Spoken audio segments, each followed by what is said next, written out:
আসসালামু আলাইকুম এভরিওয়ান, যে যেখান থেকে দেখছেন আশা করি সবাই ভালো আছেন, সুস্থ আছেন। বরাবরের মতো একটা নতুন রেসিপি নিয়ে চলে আসলাম। আজকে আমরা টমেটো কিভাবে সংরক্ষণ করবেন সস বা পিউরি ছাড়া, এভাবে যে পাউডার বা গুঁড়া করে সংরক্ষণ করা যায় তার রেসিপি আপনাদের সাথে শেয়ার করব।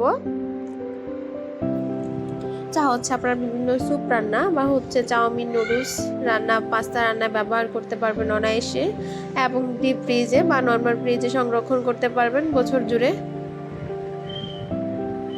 প্রথমে আমি এখানে 1 কেজি পরিমাণ লাল টমেটো নিয়ে নিয়েছি। আপনারা চেষ্টা করবেন পাকা এবং লাল টমেটো নেওয়ার জন্য, এতে করে পাউডার বা গুঁড়োর কালারটা সুন্দর আসবে।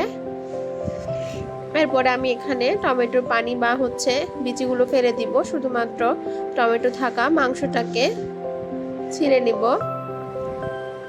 আপনারাও সেম প্রসেসে ভাবে টমেটোগুলোকে পরিষ্কার করে নেবেন।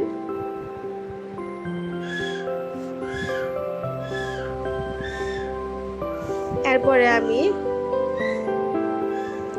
মাংসগুলোকে ভালোভাবে পাতলা পাতলা করে স্লাইস করে নিব। আপনারা এই কাজটা দা বা বটি দিয়েও করতে পারেন।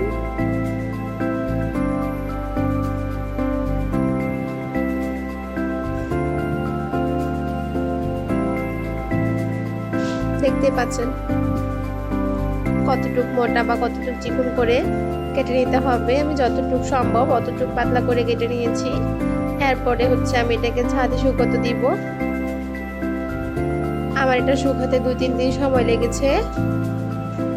আরেকটা স্টেল স্টেনারে করে আমি হচ্ছে গ্যাসের নিচে বা হচ্ছে গ্যাসের মধ্যে লো মিডিয়ামে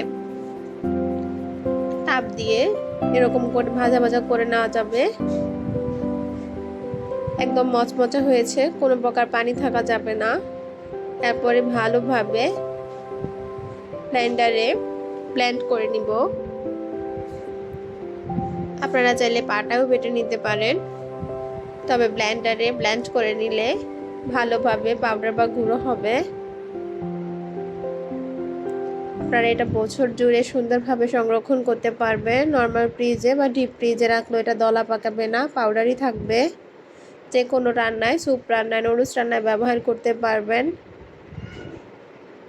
এখন যেহেতু টমেটোর দাম কম, তাই এভাবে সংরক্ষণ করতে পারবেন।